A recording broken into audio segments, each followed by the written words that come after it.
बिस्मिल्लाहिर्रहमानिर्रहीम, अस्सलाम वालेकुम। आप देख रहे हैं parenting and education with Dulla.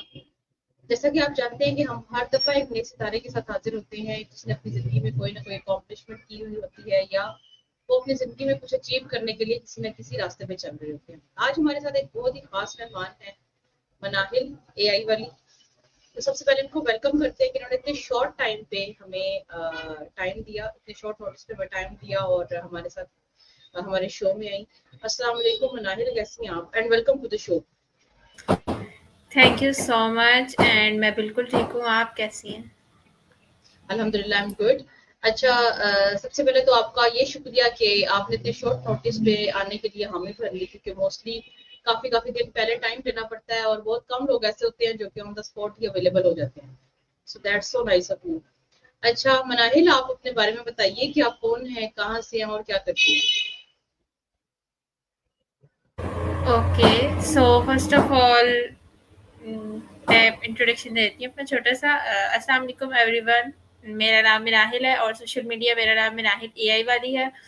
और मेरी उम्र 16 साल है और मैं फैसलाबाद से बिलोंग करती हूँ और मैं रेहान स्कूल ऑनलाइन एकेडमी में फाउंडेशन लेवल बैच 2 की स्टूडेंट हूँ और इसके साथ साथ मैं रेहान फाउंडेशन में इंटरव्यू टीम डिपार्टमेंट की मेंबर हूँ और मैं साथ साथ कॉलेज भी जाती हूँ। मैं फर्स्ट ईयर में पढ़ती हूँ। अच्छा, तो मैट्रिक आपने कहाँ से कंप्लीट किया और क्या सब्जेक्ट थे आपके मैट्रिक में? बायोलॉजी का कॉम्बिनेशन था या कंप्यूटर साइंस का कॉम्बिनेशन? ओके, सो मैंने 10th 6 टू 10th मैंने गवर्नमेंट स्कूल में पढ़ा था और 10th में मैं कंप्यूटर साइंस में मैंने मैट्रिक किया है और मेरे मैट्रिक में नंबर थे 1062। Very good, very nice. तो बहुत अच्छे मार्क्स हैं। और अभी आपने जैसे फर्स्ट ईयर में आपका कंप्लीट हो चुका है या एनरोल्ड है आप इसमें, तो उसमें क्या सब्जेक्ट्स हैं आपके? एक्चुअली मैंने रखा है FAIT क्योंकि मैंने आगे साइकोलॉजी पढ़नी है तो मैंने साइकोलॉजी के सब्जेक्ट्स के लिए FAIT रखा। तो इसमें बहुत हैरत है, मतलब जो मैं जिस कॉलेज में एडमिशन लिया है उनको भी और जो क्लास फेलोज है मतलब उनको भी कि इतने अच्छे नंबर लेके एफए में जा रही है। तो मैंने अपनी फील्ड चूज की। मैंने कहा एफए में होता है तो कुछ नहीं होता। मोस्टली ऐसा होता है कि जिन लोगों ने बहुत टॉप किया होते हैं, टॉपर्स होते हैं मार्क्स में, 1000+ वाले जाते हैं मेडिकल, प्री इंजीनियरिंग या जी। आईटी डिपार्टमेंट, इस तरीके से जा रहे होते हैं। तो वो आर्ट्स सब्जेक्ट बहुत कम लोग ऐसे हैं जो चूज करते हैं। लेकिन मैं आपको इस चीज पे अप्रिशिएट करूँ, क्योंकि वो फील्ड जिसको हम बहुत लो लेवल का समझते हैं, अगर उसमें भी हम्म। इंटेलेक्चुअल्स ना आए या आप जैसे इंटेलिजेंट बच्चे ना आए, तो फिर उस फील्ड का तो बेड़ा गर्क है ना। तो आप मतलब टॉपर्स को भी हर फील्ड में जाना चाहिए। ये नहीं है कि सिर्फ एक मेडिकल फील्ड रह गई है या इंजीनियरिंग। हम लोगों को तो ये माइंड सेट बनाया जाता है ना हर दफा, हमेशा से ही, बचपन से ही, कि नहीं आपने डॉक्टर बनना है, इंजीनियर बनना है, पायलट बनना है, बस यही 4-5 चीजें हैं। हम्म। तो आप ये बताएं कि आपने रेहान स्कूल को कैसे एक्सप्लोर किया और इसकी तरफ आने का कैसे सोचा? अच्छा, रेहान स्कूल का बेसिकली मैंने नहीं सोचा था, मेरी मदर ने सोचा था। मैंने जब 10th के पेपर दिए थे मार्च में, इसी मार्च, तो तब वही देखती थी सर रेहान को। मुझे तो इतना को खास पता भी नहीं था। मुझे तो ये भी नहीं पता था कि स्टोरी पोस्ट कैसे बनाते हैं। तो मुझे कैनवा मैंने कैनवा भी नहीं चलाया था कभी। हाँ, चैट जीपीटी यूज की थी लेकिन कैनवा वगैरह इस तरह कभी नहीं चलाया था। उन्होंने ही देखा था एंड मैंने कोई इतना नहीं किया। मैंने कहा चलो देख लेते हैं, मजे का काम हुआ तो चल जाएगा, ना हुआ तो फिर देख लेंगे। तो बस चल पड़ा फिर। मीन्स मदर की वजह से आप इस तरफ आई। तो पर्सनली बताएं, आपका पर्सनली इंटरेस्ट किस चीज में था? क्या चाहते थे आप इस तरफ? अच्छा, अभी तक जो मैंने अभी इधर रह के ऑब्जर्व किया है, तो वैसे मैं अपना पर्सनली बताऊं तो मुझे टीच करने का भी काफी शौक है।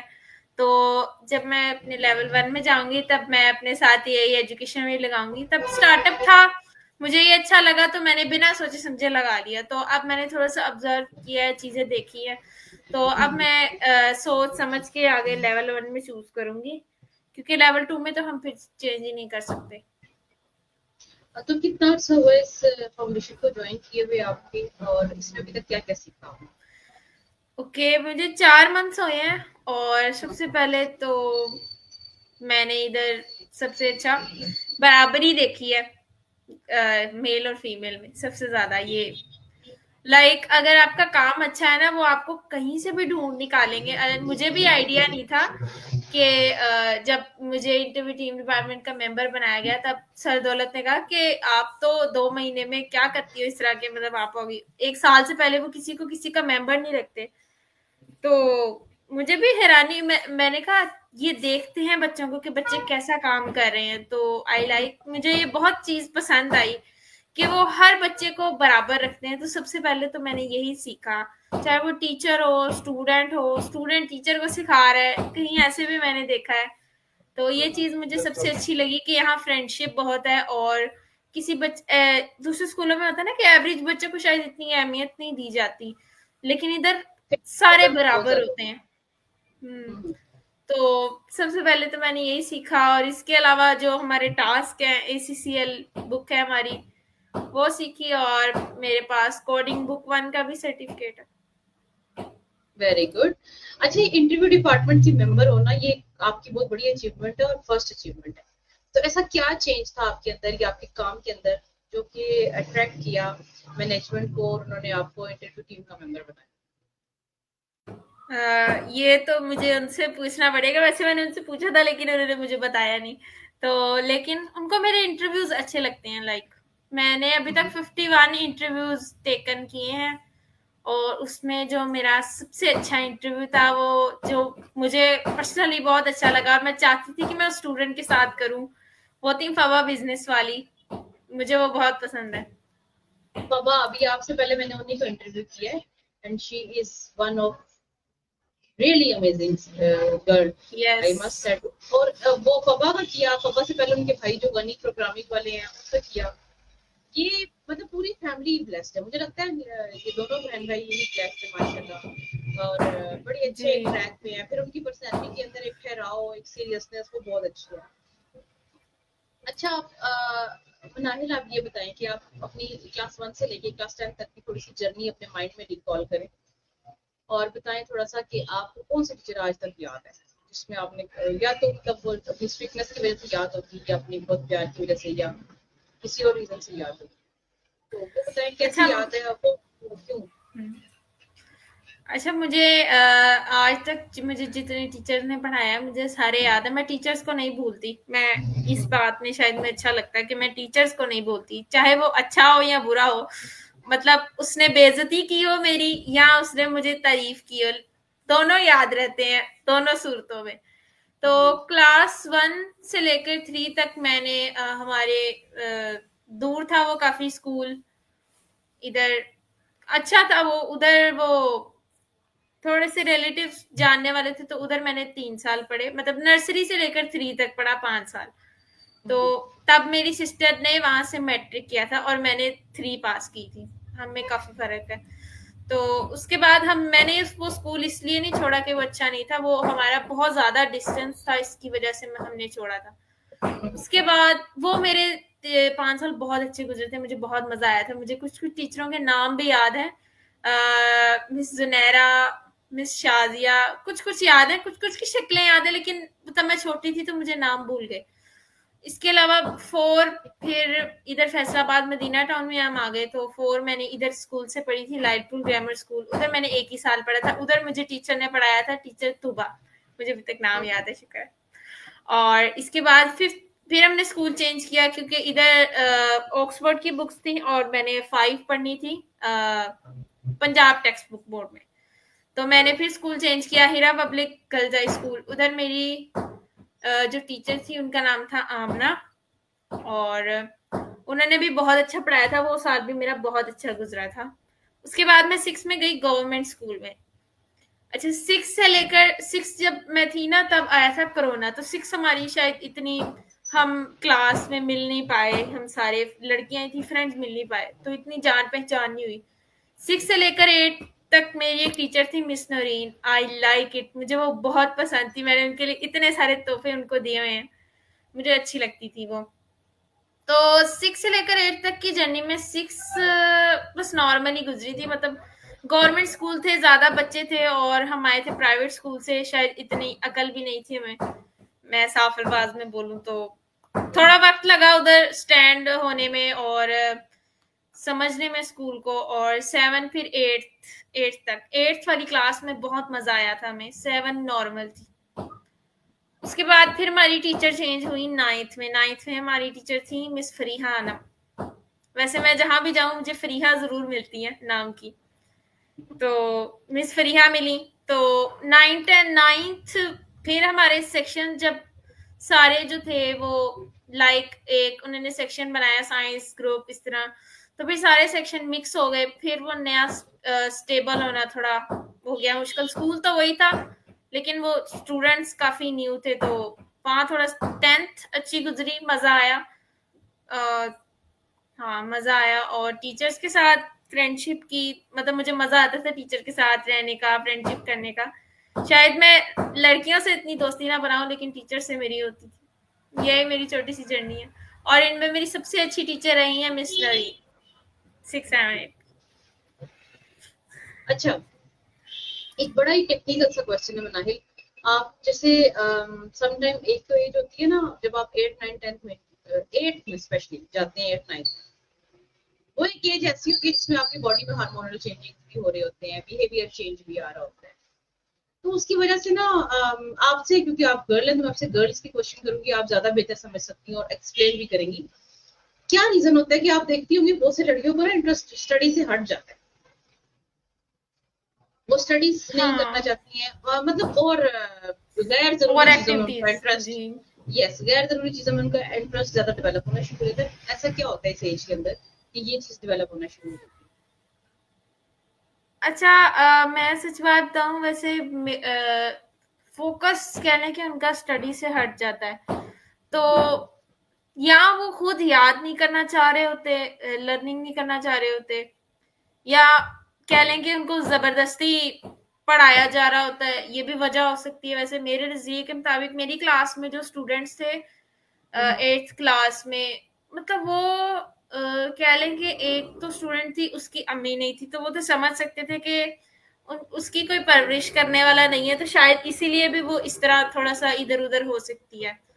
तो कुछ लड़कियां खुद से ऐसी होती हैं कि वो सिर्फ इंजॉय करने आती हैं, लाइक उनको शायद अभी अपने पेरेंट्स की थोड़ी सी तवज्जो की जरूरत होगी जिससे वो अच्छा पढ़ सकें। तो मेरे लिहाज से यही होगा। वैसे मेरा नहीं हटा कभी, और आजकल तो सोशल मीडिया भी है ना, तो उसकी वजह से भी शायद। हम्म, सही है। अच्छा मनाहिल, आपके नाम के साथ ये एआई वाली क्यों लगा हुआ है? मतलब आप, जैसे आपको साइकोलॉजी में इंटरेस्ट है या आर्ट्स के सब्जेक्ट्स में इंटरेस्ट है, तो आर्ट वाली भी तो हो सकती है, एआई वाली। अच्छा, आर्ट्स, आर्ट्स से याद है कि मुझे आर्ट्स वैसे नहीं पसंद। अच्छा, ये एआई मैंने रैंडम सा देखा था, मुझे ना तब इतना कोई पता भी नहीं था, तो मैंने ये लगा लिया, लेकिन अब मैंने ऑब्जर्व किया तो फिर मैं चेंज करूंगी। एआई एजुकेशन वाली मैंने कह लें कि खुद बनाया है, तो हम्म। और साइकोलॉजी में मुझे इसलिए इंटरेस्ट है कि लाइक साइकोलॉजी से अगर हम साइकोलॉजी पढ़ के किसी की बात सुने और फिर हम उसको कहें कि हम उसको पीस दे सकते हैं, सुकून दे सकते हैं, तो ऐसे अच्छा लगेगा, मजा आएगा। वंडरफुल। अच्छा मनाहिल, ये बताइए कि जैसे आपने इस स्कूल को ज्वाइन किया, ऑनलाइन आप इसी क्लास दे रहे हैं, तो मुझे ये बताएं कि कितना मुश्किल था सोशल मीडिया अपीयरेंस देना? क्योंकि जिस जिस सोसाइटी से हम बिलोंग करते हैं, यहाँ पे स्पेशली गर्ल्स जब सोशल मीडिया पे आती हैं और वो अपनी अपीयरेंस देती हैं फिजिकल, तो उस बड़ा क्रिटिसिज्म भी फेस करना पड़ता है, और लोगों की तरफ से नेगेटिविटी भी बर्दाश्त करनी पड़ती है। तो उसको कैसे फेस किया और सपोर्ट सिस्टम कहाँ से आया? अच्छा, मेरी जो सबसे बड़ी सपोर्ट है वो है मेरी मदर और मेरी सिस्टर। मैं कहती हूँ कि अगर वो ना होती तो शायद मैं कुछ ना होती। मैं यही कहती हूँ, वो ना होती तो मैं कुछ ना होती। तो इसके अलावा मेरे लिए कैमरे में आना शायद इतना मुश्किल नहीं था। हाँ, जो मैं मास्क लगाती हूँ वो तो फिर हमारा अपना है ना, कि हमारा रिलीजन ये कहता है कि हम पे पर्दा फर्ज है, तो हर मतलब लड़की का अपना होता है। तो मैं इस नजरिए से मास्क नहीं लगाती कि मैं शाय हूँ, तो मुझे कैमरे में आने में कोई इतना कह लें कि मुश्किलात नहीं आई, मैं आसानी से कैमरा ऑन कर लेती थी। वैसे मुझे थोड़ा-सा कह लें कि एक्साइटेड थी मैं, किसी को अपनी ऐसे बैठना है हमने अच्छा, मतलब पहले कभी इस तरह ज़ूम पे क्लास भी नहीं हुई थी ना, तो इसलिए। और मुझे इतनी, और हाँ, नेगेटिव लोग बहुत तंग करते हैं आपको, और काफ़ी बहुत तंग किया लोगों ने, अभी भी तंग करते हैं। तो उनका हाल यही है कि उनको ब्लॉक लिस्ट में डाल दो। मैं तो यही करती हूँ। बिल्कुल ऐसे ही है, उनको अपनी ज़िंदगी से भी ब्लॉक कर दें, सोशल मीडिया के साथ-साथ के शायद आपको आइडिया हो कि जब हम लोगों ने जब हमने हालाँकि इस एज में भी टीचर्स होने के बावजूद भी जब हमने यहाँ पे पार्टिसिपेंट बने रेहान आई टीचर इंस्टीट्यूट में, तो हमें सोशल मीडिया अपीयरेंस देनी थी। तो उसके अब हमारे तो सोशल मीडिया अकाउंट्स बने हुए थे, लेकिन फिजिकली अपीयरेंस नहीं थी वहाँ पे, बट फ्रेंड लिस्ट बड़ी भरी हुई थी। तो मुझे जो बड़ी अच्छी एक बात लगी ना हमारी फैसिलिटेटर, उन्होंने कहा आप वो लोग जो आपकी जिंदगी में कोई वैल्यू ऐड नहीं कर रहे, उन्हें आप निकाल दें, माइनस कर दें, और उन लोगों को ऐड करें जो आपकी जिंदगी में कोई वैल्यू ऐड करे, कोई चेंज लेकर आए। तो मैंने पहले दिन बैठ के कोई 500 से ज्यादा लोगों को जो है ना वो अनफ्रेंड किया, और जिसमें मेरी अपनी फैमिली थी, कजन्स थे और कुलीग्स थे, जो बहुत पुराने पुराने फ्रेंड्स भी थे, जो सिर्फ मतलब पोस्टिंग लगाना और बहुत सारे काम करना।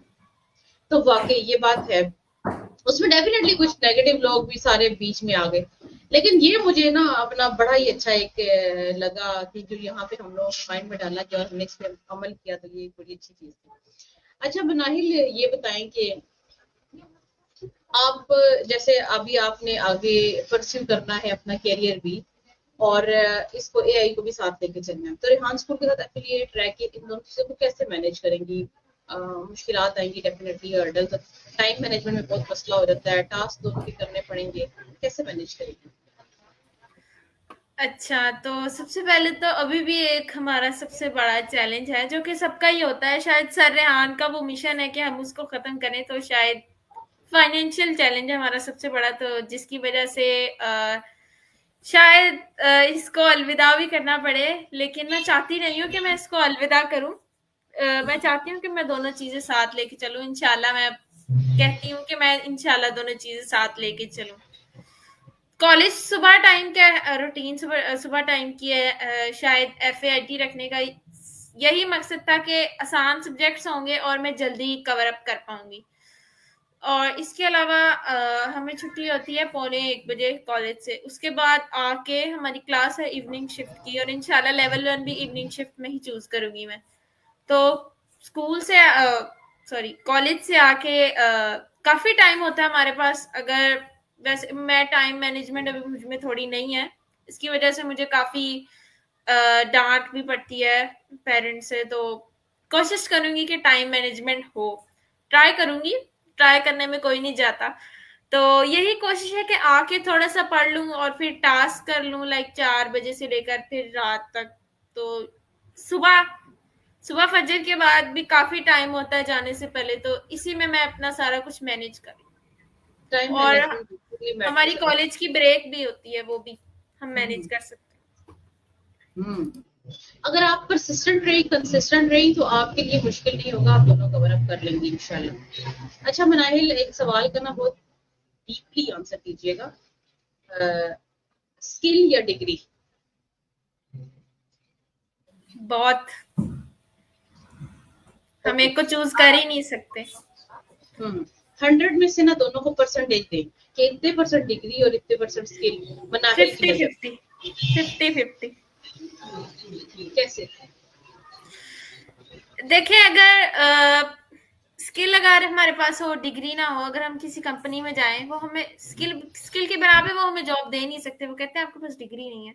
अगर हम केवल डिग्री लेके जाएं उनके पास, वो कहेंगे आपके पास स्किल नहीं है। तो मैंने इस पे काफी बहुत सुने हैं, मेरी मम्मा ने भी बहुत झगड़े सुने हैं, हमारे घर में भी इसी पे होता है। लेकिन हम जहां भी नतीजे पर पहुंचे, वो 50-50 ही होता है। तो आई गेस 50-50। Very good. अच्छा, रेहान स्कूल का आर्टिफिशियल इंटेलिजेंस और रेहान स्कूल का क्या फ्यूचर देखती है पाकिस्तान के अंदर? हम्म, अभी तो रेहान कॉलेज बनने जा रहा है, तो मतलब अभी सारे इधर शायद आधी अवाम इस पे इसलिए भी इतवार नहीं करती कि अभी अंडर ग्रोथ है। लाइक हमारे जो सबसे सीनियर बच्चे हैं कोरंगी कैंपस का फर्स्ट बैच, वो भी अब लेवल 2 में जा रहा है। लाइक उस्मान अकबर वाला, हिजाब अकबर वाली, मिनाहिल रिमोट, जो वो भी लेवल 2 में जा रहे हैं। तो मतलब अभी किसी ने इसको पूरा कवर नहीं किया, पूरा कह लें कि सारा लेवल 8 तक नहीं गए, तो इसीलिए भी कुछ लोग इतबार नहीं करते। और अगर इंशाल्लाह मुझे लगता है 4 महीने में रहते रहते मैं काफी मीटिंग्स वगैरह भी मैंने बहुत सुनी हुई हैं, टीचर्स ट्रेनिंग के हवाले से भी, दूसरे कोर्सेज के हवाले से भी। तो मुझे लगता है कि ये जब ग्रो करेगा ना तो इतनी सीट्स होंगी कि रेहान स्कूल के पास ही सीट्स खत्म हो जाएंगी, कहेंगे हम कहाँ रखें इनको। ऐसे ही है इंशाल्लाह। अच्छा मनाहिल, आखिर में जो है वो अपने देखने वाले को, अपनी एज की बच्चियों को क्या मैसेज देना चाहेंगी स्पेशली? अच्छा, मैं यही मैसेज दूंगी कि अपना वक्त ज़ाया ना करें और गुस्सा ना किया करें। वैसे मैं इसलिए कह रही थी क्योंकि मुझ में थोड़ा ज़्यादा गुस्सा है, मैं बहुत गुस्से में ना कई काम गलत हो जाते हैं। तो मैं सबसे पहले ये एडवाइस करूंगी कि गुस्सा ना करें और कह लें कि अपनी पेरेंट्स की माने। हमारी ज़िंदगी में बहुत सी ऐसी गलतियां होती हैं कि उनको सुधार सिर्फ पेरेंट्स ही सकते हैं और कोई नहीं सुधार सकता। तो मैं यही एडवाइस दूंगी। बहुत अच्छे, बहुत जबरदस्त। तो मनाहिल, आपका बहुत बहुत शुक्रिया, इतने शॉर्ट नोटिस पे आपने मुझे ज्वाइन किया और मुझे अपना वक्त, कीमती वक्त से नवाजा। आपके साथ बातें करने में बहुत मुझे मजा आया। इंशाल्लाह दोबारा आपको अपने मेट्रो में जरूर सुनाऊंगी, क्योंकि मेरा एक स्पेशल शो है पेरेंटिंग एंड एजुकेशन, और उस पे मुझे लगता है कि आपको से मुझे काफी मटेरियल मिलेगा सीखने के लिए। अपना बहुत सारा ख्याल रखिएगा, दुआओं में याद रखिएगा। देखने वालों से भी इजाजत चाहूंगी, दोबारा इंशाल्लाह किसी नए सितारे के साथ हाजिर होंगे। अपना ख्याल रखिएगा। अल्लाह हाफिज़। अल्लाह हाफिज।